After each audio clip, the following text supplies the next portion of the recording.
hari ini Jokowi sedang bermanuver untuk menghindari persidangan dengan cara apa? Ada dua skenario yang akan dijalankan. Pertama, Jokowi akan mengkondisikan agar pra-peradilan bisa dimenangkan, yang seolah-olah itu kemenangan orang yang mengajukan pra-peradilan, padahal itulah yang diinginkan Jokowi. Karena setelah pra-peradilan menang, status tersangka gugur, tidak ada sidang tentang ijazah Jokowi, dan Jokowi tidak perlu lagi hadir di persidangan. Kalau Mas Roy bilang 99,9% ijazah Jokowi palsu. Tapi kalau saya bilang 100% ijazah Jokowi palsu buatan Batal Pramuga. Bismillahirrahmanirrahim. Assalamualaikum warahmatullahi wabarakatuh.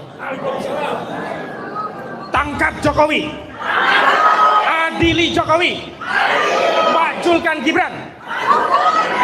Salah satu yang bisa memaksa Jokowi diadili adalah kasus ijazah palsu. Jokowi sudah digugat 6 gugatan perdata, tapi Jokowi bisa mengelak, tidak bisa dipaksa ke pengadilan dengan dalih perdata bisa diwakili. Tetapi ketika Jokowi 30 April 2025 membuat laporan polisi, Jokowi terjebak. Karena dia yang menuduh, maka dia yang wajib membuktikan dengan hadir di pengadilan menunjukkan ijazahnya. Perjuangan untuk memaksa Jokowi diadili di persidangan tentang ijazahnya sudah di ujung tanduk. Namun hari ini Jokowi sedang bermanuver untuk menghindari persidangan dengan cara apa? Ada dua skenario yang akan dijalankan.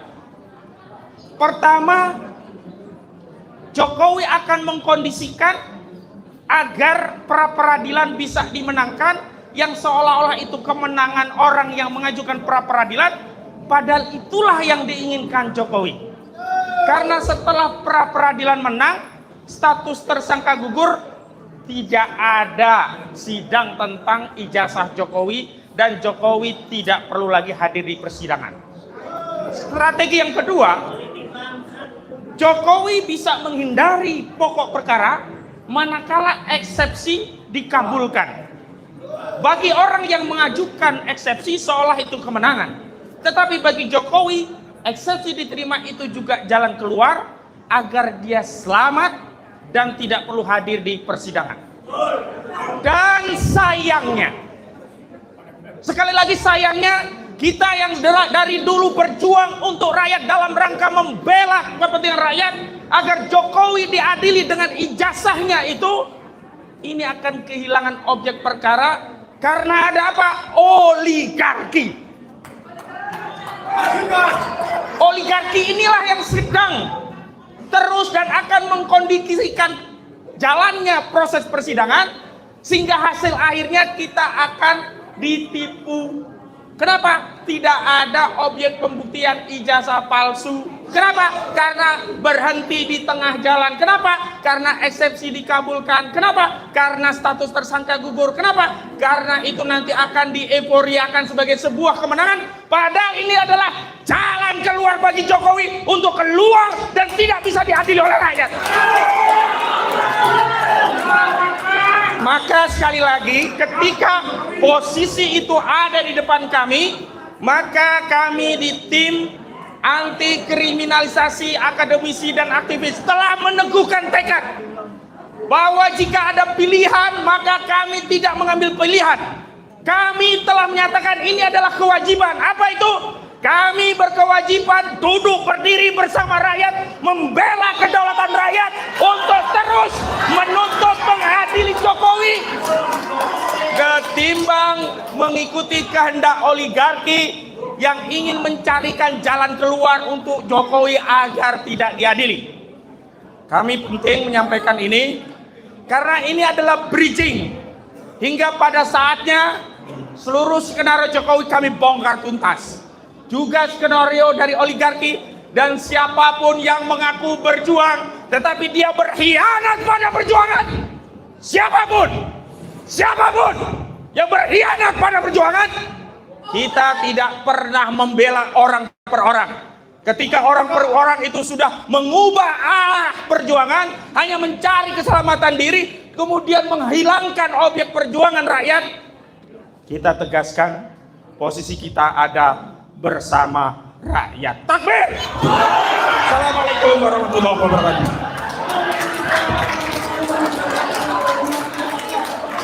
Oke, bismillahirrahmanirrahim. Assalamualaikum warahmatullahi wabarakatuh. Hidup rakyat! Hidup Mama! Hidup pejuang Indonesia! Terima kasih. Hari ini saya diberi waktu untuk sedikit bicara soal Jokowi. Buat saya akan bicara mengenai kasus yang berdampak oleh saya dan rekan-rekan sekalian 5 tersangka, yaitu soal pencarian ijazah Jokowi di Pasar Pramuka. Jadi kalau Mas Roy bilang 99,9% ijazah Jokowi palsu, tapi kalau saya bilang 100% ijazah Jokowi palsu buatan Pasar Pramuka. Yang membuat ijazah itu Eko Sulistyo, aktivis PKI. Eko Sulistyo, aktivis PKI. Jadi tidak usah ragu-ragu lagi. Sudah berkali-kali saya katakan bahwa ijazah ini dibuat oleh Eko Sulistyo dan otak intelektualnya itu Pratikno, yang hari ini terlihat diam, duduk empuk di sekitaran Pak Prabowo. Saya berharap kepada Pak Prabowo Subianto segera copot Pratikno, karena persidangan hari ini sudah dimulai. Yang kita khawatirkan adalah intervensi Pratikno terhadap UGM, terhadap kejaksaan, terhadap saksi-saksi lainnya. Belum lama saya ketemu dengan salah satu orang yang dekat dengan Eko Sulistyo, Bang Isti Nugroho, kawan yang sangat dekat dengan Eko Sulistyo, yang dimana nama ini sudah saya sering sebutkan. Pernyataannya adalah bahwasanya Eko Sulistyo, bahwasanya Jokowi memang tidak punya ijazah. Ijazahnya palsu. Artinya Jokowi tidak punya ijazah, tetapi ketika pemberian berkas ke tim oleh Bang Denny Iskandar, ijazah itu ada. Artinya ijazah ini memang dibuat gitu loh. Nah, ketika kemarin juga Bang Petrus ketemu dengan Eko menyatakan kalau dia tidak tahu menahu. Menurut saya memang Eko harus ngomong seperti itu. Eko memang harus seperti itu bicaranya. Kalau tidak, ini akan luar biasa dampaknya. Tapi kebenaran tidak bisa ditutupi. Artinya ijazah Jokowi memang palsu. Jadi menurut saya rakyat Indonesia harus mendukung kasus ijazah ini agar terbuka terang benderang siapa otaknya, siapa penggunanya, siapa pelakunya. Yang hari ini telah kami laporkan 3 nama di Barreskrim, Eko Sulistyo, Pratikno, dan Joko Widodo pengguna ijazah palsunya. Saya berharap Jokowi bukan hanya segera ditangkap dan diadili, tapi juga harus dikurung di tempat yang luar biasa, tidak pernah dilakukan. Buatkan tempat untuk Jokowi yang dimana isinya penjara itu adalah buaya-buaya yang buas. Dan segeralah tangkap Jokowi dan keluarga-keluarganya. Tidak cukup Jokowi diadili, tapi keluarganya bahkan sampai anak cucunya yang menikmati hasil kejahatan Jokowi. Terima kasih. Wabillahi taufiq wal hidayah. Wassalamualaikum warahmatullahi wabarakatuh.